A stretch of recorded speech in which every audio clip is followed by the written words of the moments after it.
সালমান আল ফারিসি রাদিয়াল্লাহু আনহু উনি আরব মানুষ ছিলেন না, নন আরব ছিলেন, পার্সিয়ান, ফার্সিতে কথা বলতেন, মানে ইরান থেকে এসেছিলেন। উনি প্রথমে অগ্নি উপাসক ছিলেন। কি ছিলেন? অর্থাৎ ওই যে জরাথুস্ত যারা আগুন দেখলে এরা পূজা করে, আগুনের পূজা যারা করে, জরাস্ট্রেনিয়ান, এই ধর্মে বিশ্বাসী ছিলেন। আগুনের পূজা করতেন ইরানে।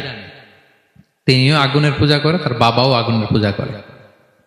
তো একদিন বাবা একটা কাজে পাঠিয়েছে, ওই কাজ করতে যেয়ে সে খ্রিস্টানদের গির্জা ক্রস করতেছিল।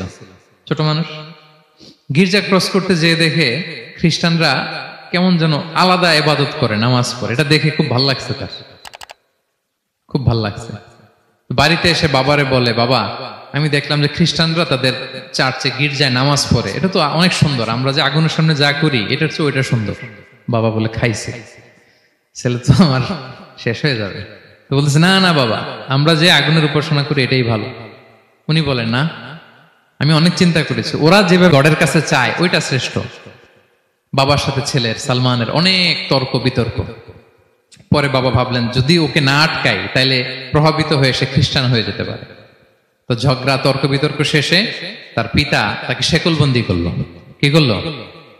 পায়ে শেকল লাগায় রাখছে। কিন্তু ছেলে তো মনে মনে খ্রিস্ট ধর্মের প্রতি আকৃষ্ট হয়ে গেছে। তো ওই খ্রিস্টানরা তার সাথে লুকিয়ে যোগাযোগ করত। সালমান ওই খ্রিস্টানদেরকে বলল যে, তোমাদের খ্রিস্টান ধর্মের উৎপত্তি কোথায়? বলে, সিরিয়াতে। বলতেছে, এখান থেকে কোনো কাফেলা সিরিয়া যাবে নাকি? বলতেছে, হ্যাঁ, মিশনারি ওয়ার্কে একটা কাফেলা আসতে যাবে। বলতেছে, যেদিন যাবে আমাকে বলবো। তো যেদিন যাবে তাকে এসে বলা হয়েছে তার বাবা নাই, সে শিকল ভেঙে, শিকল সহ কাফেলার সাথে যে জড়িত হয়েছে। দেখেন বিশ্বাস, আদর্শ মানুষকে কিভাবে উজ্জীবিত করে। উনি চলে গেলেন সিরিয়াতে।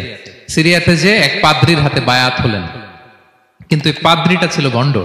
সে খ্রিস্টানদের দান সৎকা নিয়ে গরিবদের না দিয়ে নিজেই খেয়ে ফেলতো। তো বেচারা পড়লো বিপদে, যে হায় রে, এত সুন্দর ধর্ম রে কারাপ্টেড করতেছে সে। পরে এই পাদ্রি যখন মারা গেল, সালমান সে আরেক পাদ্রির কাছে গেল। আরেক পাদ্রির কাছে গেল। ওই পাদ্রি আবার অনেক ভালো, খুবই ইবাদত করে। তো ওই পাদ্রি কিছুদিন থাকার পরে ওই পাদ্রিও মারা গেল। ওই মারা যাওয়ার আগে সে জিজ্ঞেস করতেছিল যে, পাদ্রি, এই বর্তমান পৃথিবীতে সবচেয়ে ভালো খ্রিস্টান পাদ্রি কে? বলতেছে, আর কেউ নাই। যদি ভালো খ্রিস্টান পাদ্রি তোমাকে পেতে হয়, জানতে হয়, তোমাকে ইরাকের মোসেল শহরে যেতে হবে। এবার মোসেলে যে সে আরেক খ্রিস্টান পাদ্রির কাছে থাকলো। কিছুদিন পরে ওই পাদ্রিও মারা গেল। তো মৃত্যুর আগে তাকে জিজ্ঞেস করছিল যে, পাদ্রি আপনি বলেন তো, আপনার পরে শ্রেষ্ঠ পাদ্রি কে আছে পৃথিবীতে? সে বলতেছে, আমার পরে শ্রেষ্ঠ কোনো পাদ্রি আর পৃথিবীতে নাই। খ্রিস্টান ধর্ম শেষ হয়ে গেছে, নাই। তবে জেনে রেখো, শেষ জামানার নবী আসার সময় ঘনিয়ে এসছে। তিনি যে এলাকায় আসবে, এলাকাটা চারদিকে পাহাড় বেষ্টিত থাকবে, চারদিকে থাকবে পাহাড়, খেজুরের বাগান, মরুদ্যান। তাকে চেনার আলামত আছে। কি আছে? আলামত আছে। এক নম্বর আলামত হচ্ছে, ওই শেষ নবীকে দানের খাবার দিলে তিনি খায় না, কিন্তু উপহার দিলে সে নেয়, খায়। আর তার পিঠে দুই কাঁধের মাঝখানে একটা নবুয়তির মোহর আছে। সুবহানাল্লাহ। যদি পারো তার কাছে যে বায়াত হও। সালমান আল ফারিসি পাগল হয়ে গেছে ওনার সন্ধান পাওয়ার জন্য। কিভাবে যাবে, কিভাবে যাবে? তো উনি কিছু ছাগল পালতেন। একটা কাফেলা তিনি পেলেন, যে কাফেলা আরব কাফেলা, বনু কালবের কাফেলা, আরব দেশে যাচ্ছে। তাদের সাথে তিনি চুক্তি করলেন যে, আমার যত ছাগল আছে এই ছাগলগুলো তোমাদের দিয়ে দিব, তোমরা কি ওই এলাকায় আমাকে পৌঁছে দিবা? তারা বললেন, হ্যাঁ, পৌঁছে দিব। সব ছাগল দিয়ে দিলেন, রওনা হইলেন ওই এলাকায়। মাঝপথে তারা তার সাথে জুলুম করলো, অন্যায় আচরণ করলো। তাকে দাস হিসেবে বিক্রি করে দিল ইহুদিদের কাছে। ওয়াদি আল কোরআন নামে একটা জায়গা আছে, ওখানকার এক ইহুদির কাছে বিক্রি করে দিল। সে ইহুদির কাছে দাস হিসেবে থাকতে আরম্ভ করলো।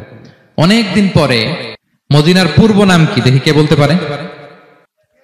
হ্যাঁ, মাশাআল্লাহ। তো মদিনার পূর্ব নাম হচ্ছে ইয়াসরিব। তো ইয়াসরিবের এক ইহুদি, বনু কুরাইজার ইহুদি, সে আসছে ওয়াদি আল কোরাতে তার কাজিনের কাছে। এসে দেখে নতুন এক দাস পাইছে, বলছে, আমি কিনবো, তুমি কিনতে চাও? তার কাছে বিক্রি করে দিল। তখন ইয়াসরিবের ওই ইহুদি বনু